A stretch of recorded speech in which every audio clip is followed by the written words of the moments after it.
Right, we're back with another video, and today we're going to compare the Tamron 17-28 F2.8 to the 16-35 G Master F2.8.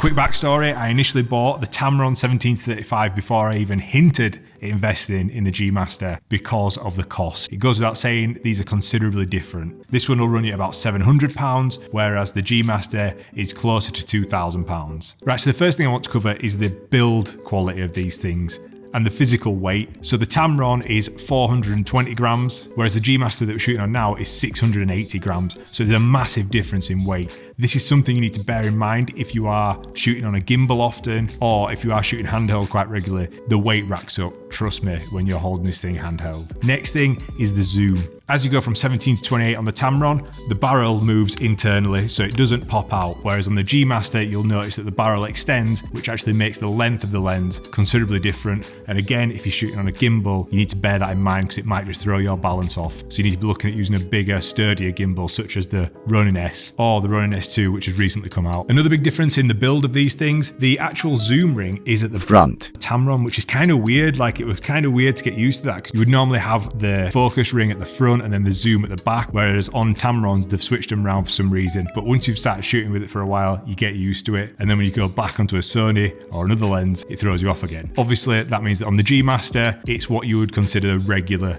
way around. So the first test that we ran was to test the bokeh. We know how important that is. How smooth are the bokeh balls on your Instagram shots? We know all the pixel peepers out there, like Mike. I'm not one of them, but I know people are going to be looking at that. So we did a side-by-side shot, and in the results it was quite interesting.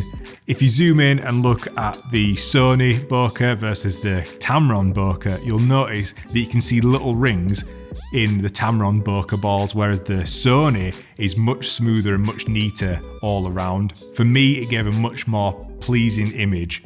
But please bear in mind that if you are going to be putting these on Instagram, no one's going to be pixel peeping and looking at how clean the bokeh balls are. The reason the Sony looks a little bit smarter is because it's got 11 diaphragm blades as opposed to the 9 that's in the Tamron. But again, we are super splitting hairs at this point. Only if you're a super pro are you going to be looking for this, and I doubt any of your clients are going to be noticing anything like that. Next up was close focus. So we shot it at 2 different focal lengths. How close can we take a picture with the object close to the lens? And as you can see from the 2 results, the Tamron actually tipped the Sony on this one, where we could actually shoot slightly closer at f2.8 and still get it in focus. Whereas the Sony, we had to go a little bit further away, but again, the bokeh looked a lot better on the Sony. We then went on to manual focusing, like how does that feel in the hand to manual focus? As filmmakers, YouTubers, we'll be doing a lot of this.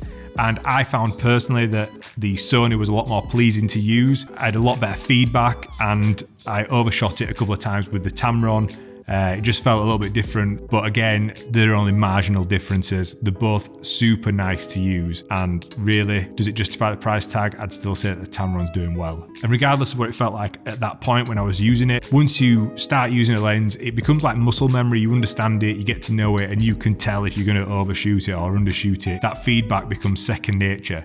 So again, it's probably just because I was used to using the Sony and then went back to the Tamron. So the next one, the big one, focus speed. For all these tests, I've been shooting on the Sony a7S3, the one that I shoot on now. This has got impeccable eye autofocus, and I wanted to test how quickly it would pick up eye autofocus and track me up and down the studio, left to right. And what we found was, in these tests, they both performed pretty much identical.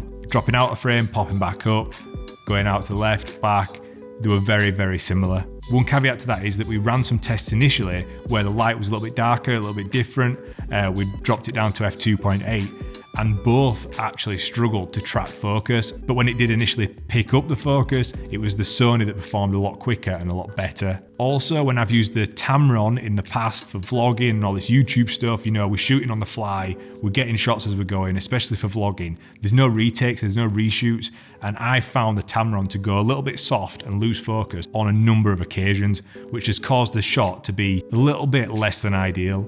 I can think back exactly to when I did the video with Greg Priest, and it was just very soft was the focus. I don't know if that was the Tamron just faulting, or it definitely can't have been the camera, because that was the Sony a7S III again, I'd just got it, but it just didn't perform how I wanted it to, and that was one of the reasons why I looked at investing in the G Master glass. Another reason I bought the Sony Sony 16-35 was because we needed 2 wide lenses. We go on shoots, we run on corporate shoots all the time, and it's good to have 2 wide lenses for these jobs. So we got into the edit and I forgot to mention that this lens also has the custom button on the side, so you can set it to whatever you want. You've also got the manual focus and autofocus switch on the side of the lens, so it saves you having to dive into the buttons, or like I have on the A7 III and the A7S III, set a custom button to switch between manual and auto. So just something to bear in mind. And it's also weather sealed, so big wins for the G Master. So to bring all that together, all those tests, what are my final thoughts on which one you should buy? Not to sound like every other YouTube channel, but it definitely is down to your budget and your preference and what you're going to be using it for. If you are a vlogger and a YouTuber, I'd definitely say, although I use the G Master, I would go towards the Tamron.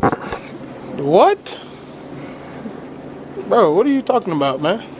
It's super lightweight, it's really affordable, and the money that you'd save on not getting a G Master lens and getting the Tamron, that money that you've just saved, you could put that to a decent ND filter, a decent microphone.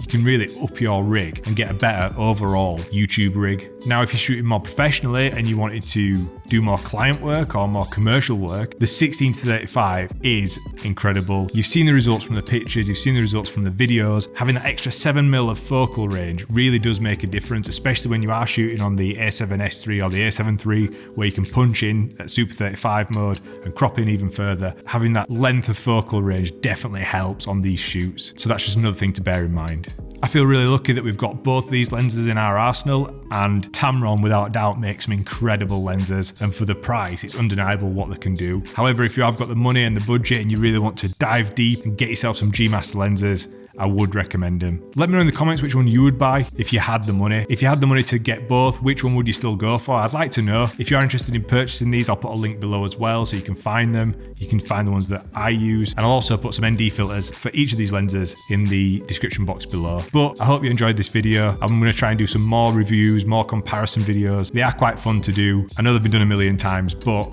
this is just my personal preference towards these lenses. Thanks for watching, and I'll see you on the next one. Thanks for watching this video from Josh Gudgeon lad. Subscribe for more. And check out my Instagram.